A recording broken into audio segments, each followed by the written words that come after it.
你没事吧？我没事，我去喊二白他们。你小心点。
我不是普通的侨民，你们没有权利逮捕我。你是军人。そうだ。大日本帝国の軍人だ。海军上海特别陆战队。果然，一会儿等罗明宇他们过来，我们把人带回死所。你干什么？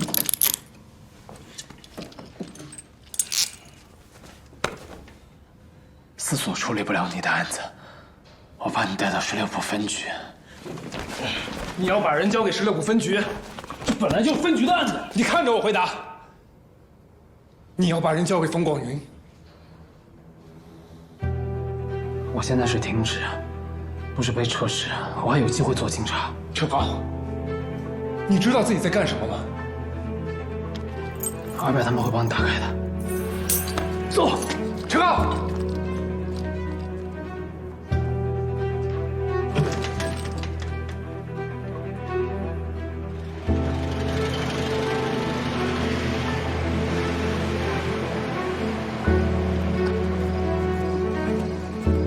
你是冯广云的人，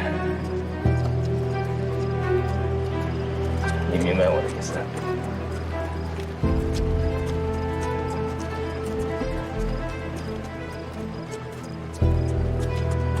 这不是去16部分局的路，你想搞什么？我明明在赵黄梅找你算呢！你给老子闭嘴！走！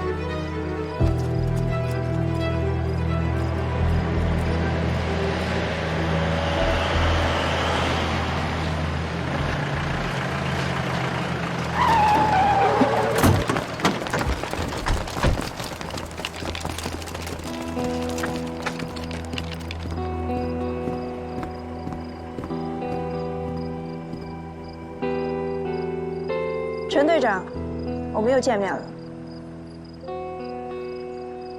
你想干嘛？他被怀疑涉嫌一起发生在法租界内的刑事案件，这是逮捕令。我是日本青年实业学校的学生，我没去过法租界。上个月26号，你在望云路公寓袭击了一名中年男子，作案工具就是一把匕首，就是这把 FS 战斗匕首，生产总共不超过100把，而且每一批都有区别，所以很容易找到源头。今年2月份，一名英籍探长在法租界的福开森路被害，他出事过后，他随身携带的匕首就消失不见了。很不巧，就是这一把，所以我们有理由怀疑你在法租界谋杀了一名英国人。陈队长，可以把人交给我们了吗？你这是在抢人？这是在法租界，也是规矩。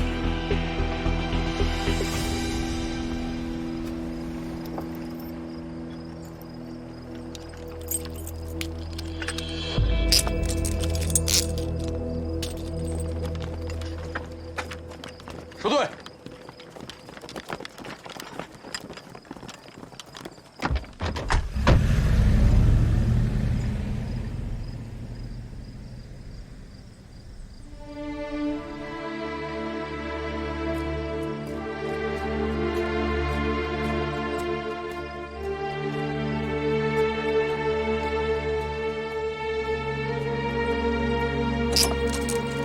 发生什么了？队长呢？日本人呢？陈浩把人带走了。谁把你铐在这儿了？我们刚才被人锁在走廊里了，不知道哪个小错干的。是谁把你铐在这儿的？陈浩已经把人交出去了。交出去？交给谁啊？事情结束了，都回去吧。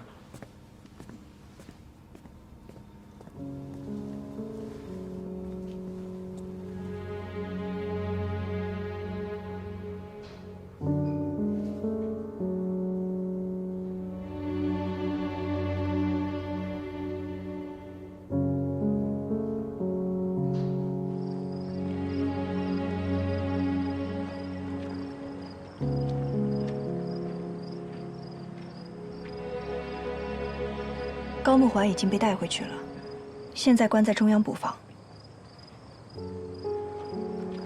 那天你说判刑几乎是不可能了，就算有匕首这种铁证也不可能吗？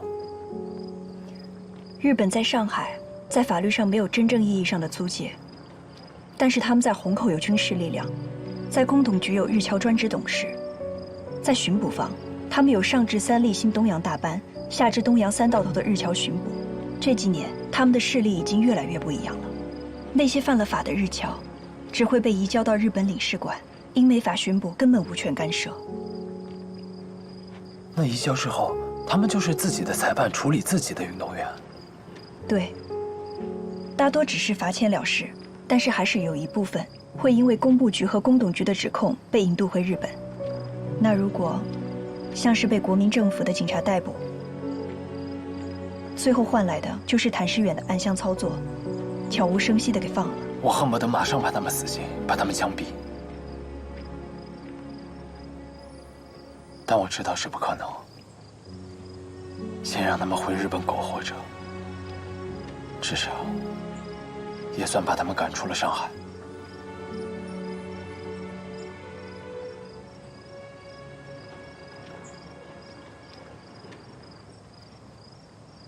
其实这件事情，向远生是付出最多的人，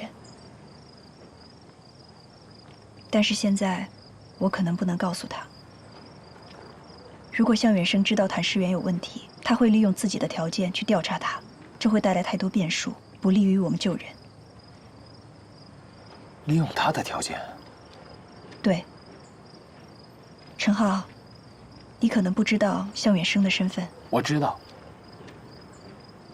组长是在军政部次长家里被捕的，虽然向远生没有说过，但我能猜到，他应该就是军政部次长的儿子。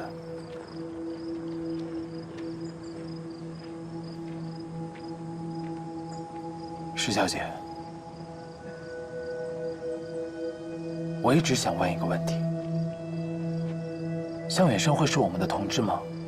只是暂时没跟我们连上线，就跟我之前一样。他刚来4所的时候，手里面拿着的证件是我亲手交给组长的。我当时就在想这个问题。但是他除了是军政部次长儿子这一身份以外，他还是蒋介石嫡系海军学校的学生，精英班的预备学员。毕业之后，他可能就是国民政府新海军的中坚力量。在这之前，他一直生活在颐和路，而且在陆军学校读过2年。他的成长轨迹和大部分的人们都不同，所以如果你要问我答案，我的答案是不可能。未来也很难。之前我一直以为，他留在上海查孟家凶杀案，耽误的只是1个月的时间，结果他却赌上了自己的前程。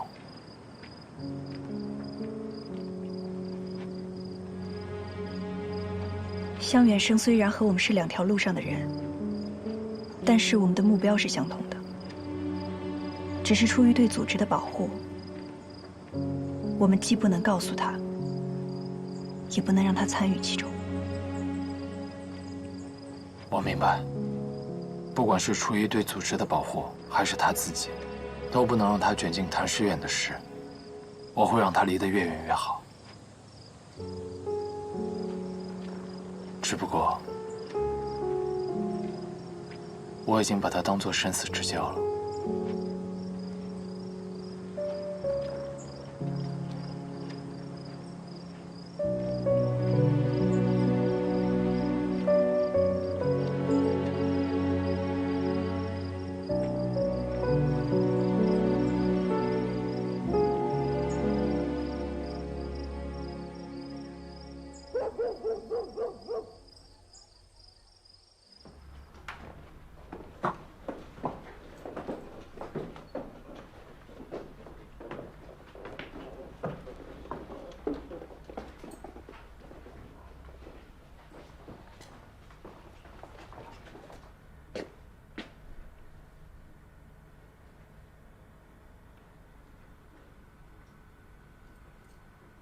怎么不进去啊？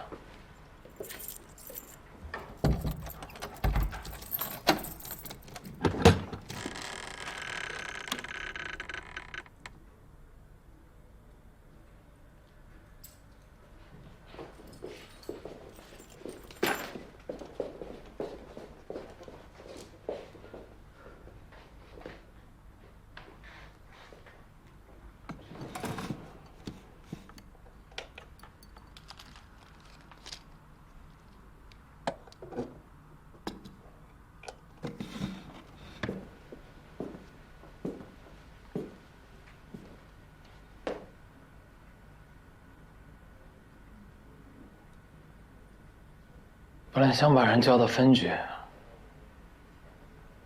可刚到法租界，工农局的人就把人带走了。他们在法租界为什么把人带回4所？你怕他在你的手上被抓住？对，我说过，我不想停止变撤职，我还想继续做警察。这说明你心里很清楚，冯广云在袒护凶手。我不相信你明知道这一点还会把人交给冯广云。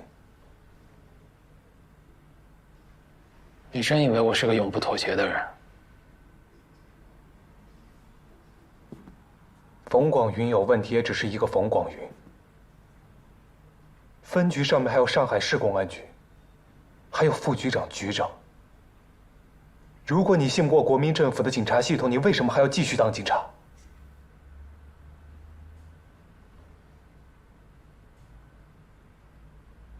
那2个日本人会被控告谋杀，最好的结果就是把他们引渡回日本。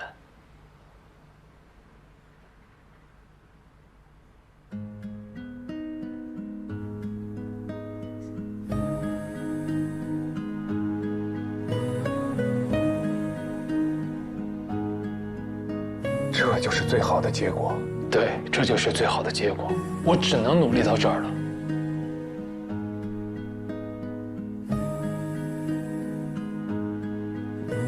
我们查了这么久，现在已经走到最后一步，最后一步就差一步。你要妥协，为什么不早点妥协？非要等到现在，让我们所有人的努力都白费？我是容易头脑发热，但我不是傻子，我清楚自己该干什么。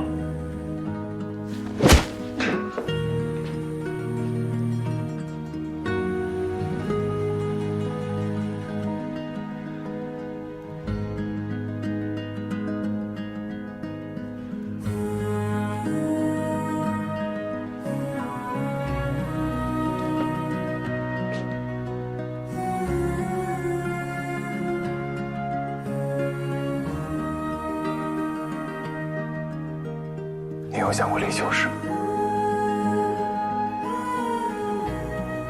他才8岁，他亲眼看见自己的父母死在那个人的手里。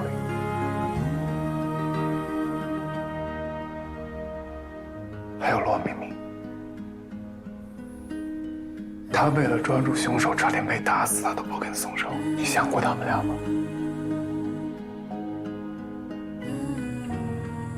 还有，已经死了的当铺伙计和麻将馆老板，这个结果对不起所有人。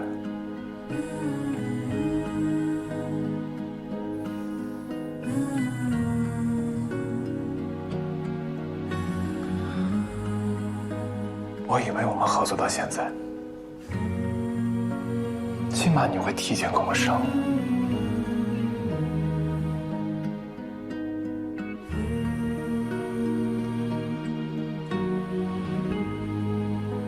你做警察只是玩玩而已，这不是你最想干的事情。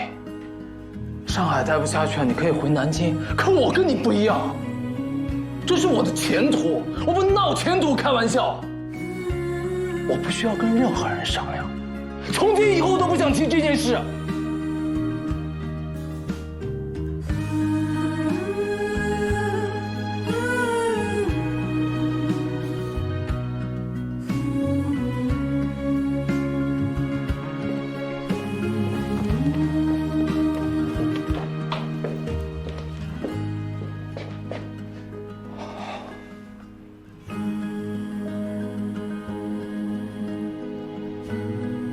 我希望你是有原因没有说出口。既然你不说，我也不会问。但你刚才说的那些鬼话，我是不可能相信的。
秋实已经等不及要见你了。我已经帮他买好去香港的船票，那边有孟先生和孟太太信得过的朋友，现在一切安排妥当。什么时候出发2天之后。另外，关于那2个日本人，警务处已经查清了，他们是海军上海特别陆战队的人，邱氏父母是法租界的重要纳税人，公董局知道他们遇害，也感到愤怒，毕竟这也伤害了他们的利益。再加上在法租界有产业的其他商人也开始向公董局施压，要求保护纳税人，所以现在公董局开始和日本领事馆提出交涉，一是要求严惩凶手，二是要求不得干涉纳税人的资产。我知道这是你在公董局争取到的结果，谢谢。应该是我说谢谢才是。孟先生和孟太太是我的朋友，我很感激你为他们做的一切。要不是因为你，凶手不会那么快落网。他们真的不可能被判刑吗？从以往的案例来看，引渡已经是最好的结果了。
怎么就只有医生知道？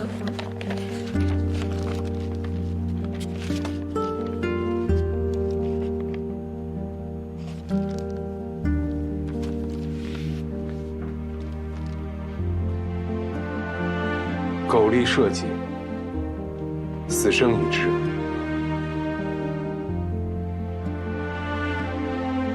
远生哥哥，这句话是什么意思啊？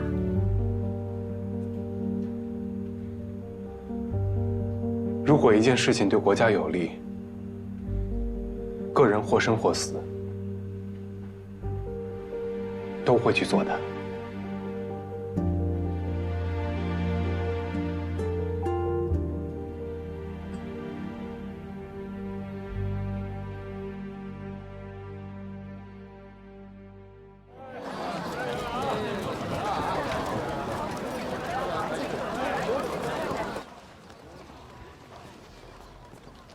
军政部的何部长，您知道吧？啊，我和他的司机啊是老相识，托他的福啊，经常有官员的太太小姐啊到我这儿来做东西。哎呦，那您的店岂不是经常有军政部的大人物光顾啊？不谦虚地说呀，我在南京开店几十年，每个月沪宁之间总要跑上2趟。嗯，上海有的，我这里不出半个月也能有。所以南京城里的豪门贵人，他都是我的客人。不瞒您说啊，老板，其实我呢，就是想搞一条跟这个皮带一模一样的皮带。您看啊，我发现这后面有“顺昌”2字，和您的店名相符啊，是不是您的手艺？是不是您的手艺？不过如果我不记错的话，这条皮带应该是华夫人为他2公子定做的。华夫人，莫非是军政部次长华次长的太太啊？是啊，不是这个怎么在你这儿呢？机缘巧合，机缘巧合呀！老板，给我量量尺寸。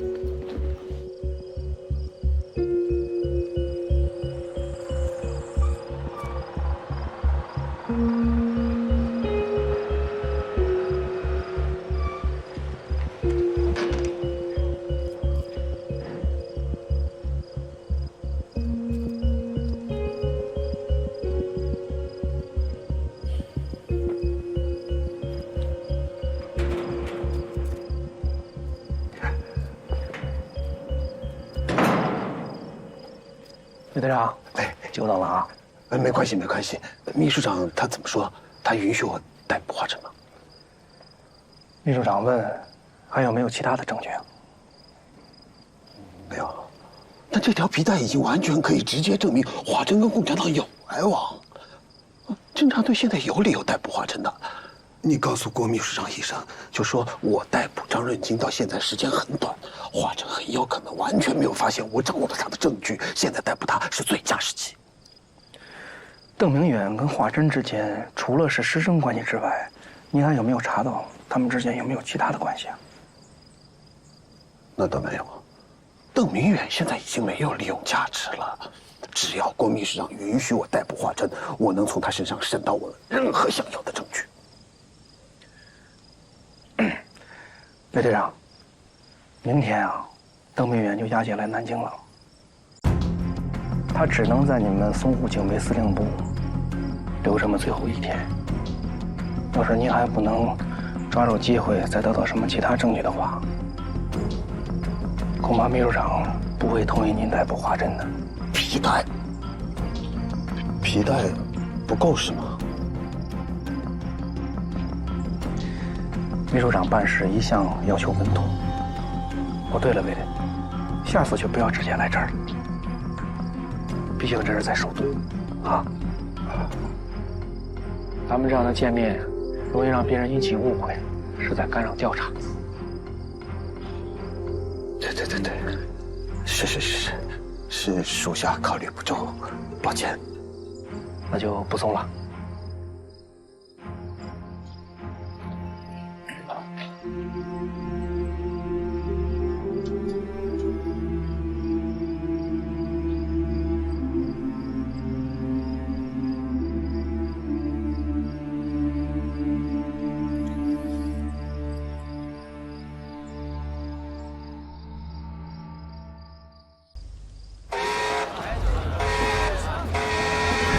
查到华晨搬哪去了吗？查到了，金门饭店。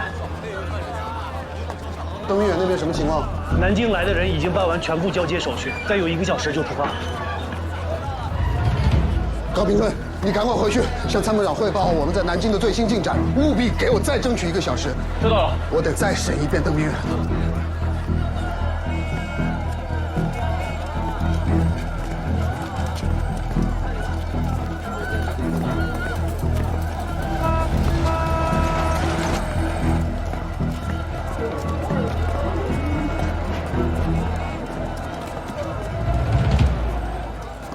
抱歉，先生，房间客人特意交代过，他不会客。我有急事。饭店有规定，我们确实不能告诉您房间号。我是为政府工作的，淞沪警备司令部未待请。方便出示一下您的证件吗？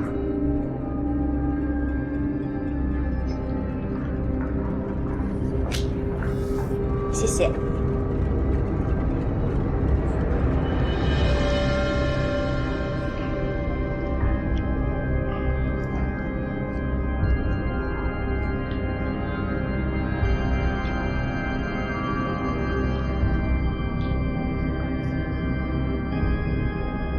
欢迎坐。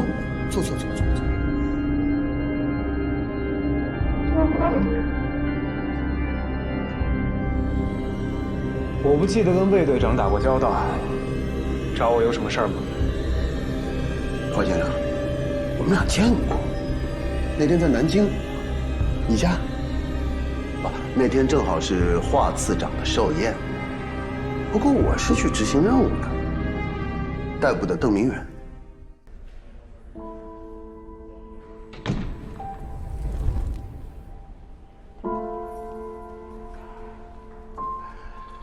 邓明远呢，现在关押在淞沪警备司令部。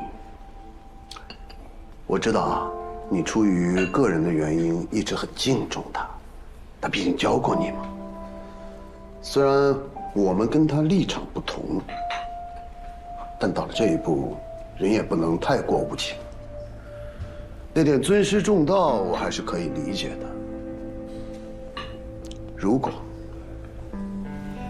啊，你想见他最后一面，我可以安排。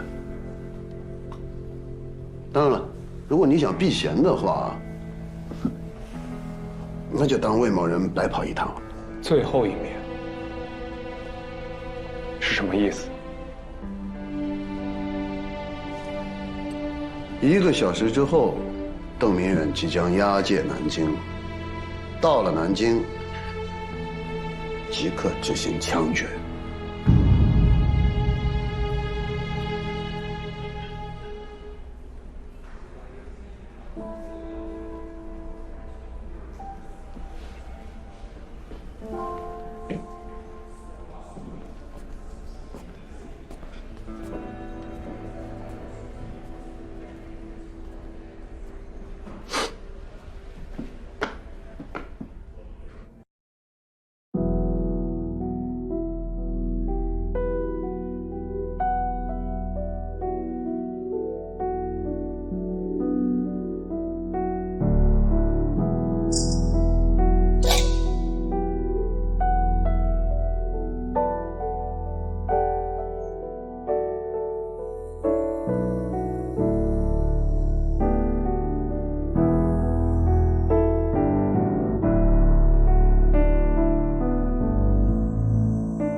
老师，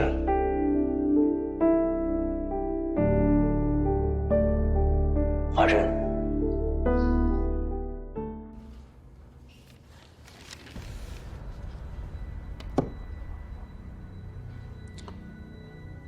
邓组长，我没有什么要问你的了。出于同情心，我特地从参谋长那儿申请了这次提审，把您的学生华先生给请来了。有什么需要交代的，需要记下来的，按规定，死刑犯在临终的时候有权见亲人一面。可据我查，你在南京没有任何的亲人，而且也不会有任何人去中央陆军监狱去看你。无论你们俩关系亲近也罢，不亲近也好，也就是他，就当最后的诀别吧。有什么要说的，可以记下来。现在不说，就真的没有机会说了。谢谢。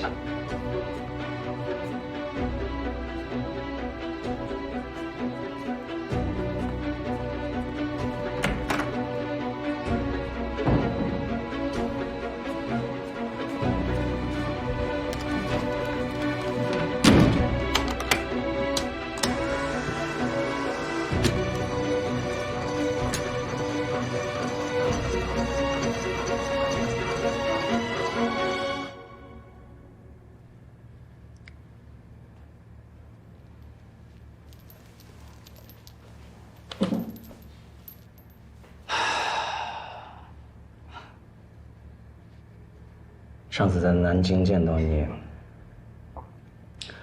你说你要去南洋远航训练，我还在想，按道理应该我亲自送你登舰远航。抱歉，今天我却以这样的方式跟你见面。老师，他们说您加入了共产党，是真的吗？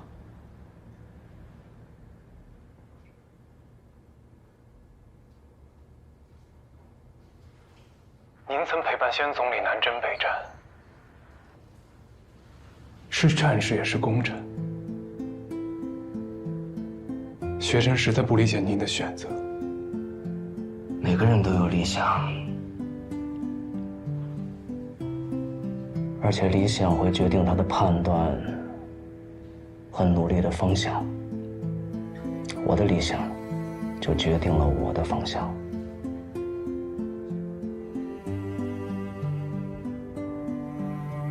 那您的理想是什么？你还记得吗？你12岁那年，随我登上永丰舰。那时候你要穷天地，保家国，那是你少年时的理想，也是我当海军时的理想。中华崛起，国泰民安。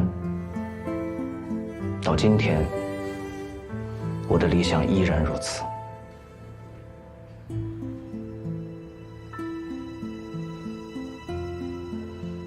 您是觉得只有加入共产党才能实现理想，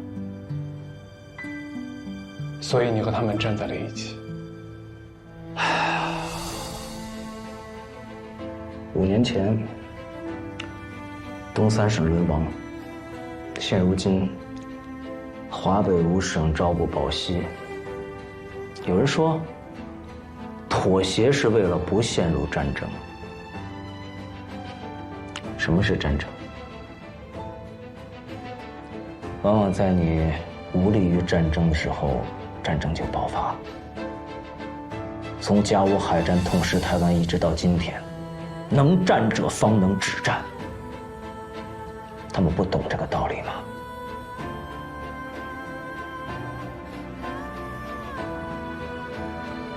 以敌视勤，由抱薪救火，心不尽，火不灭。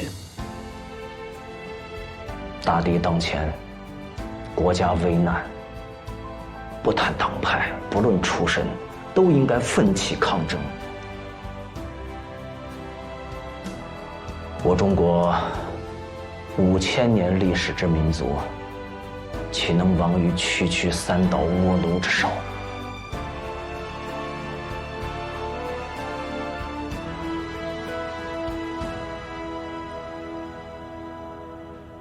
老师，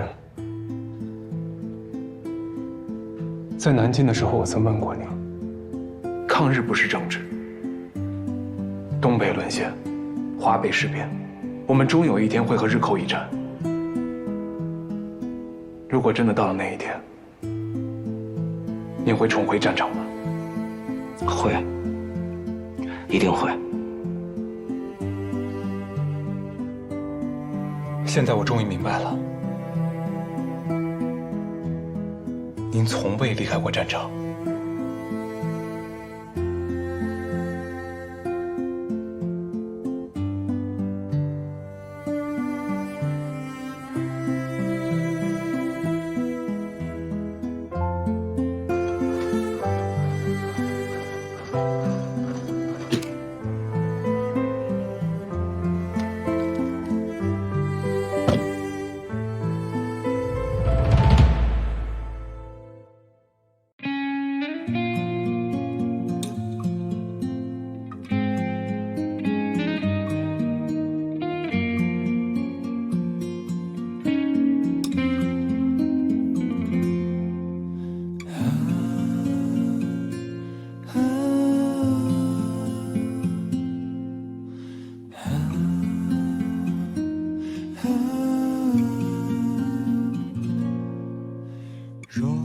整片大地充满光明，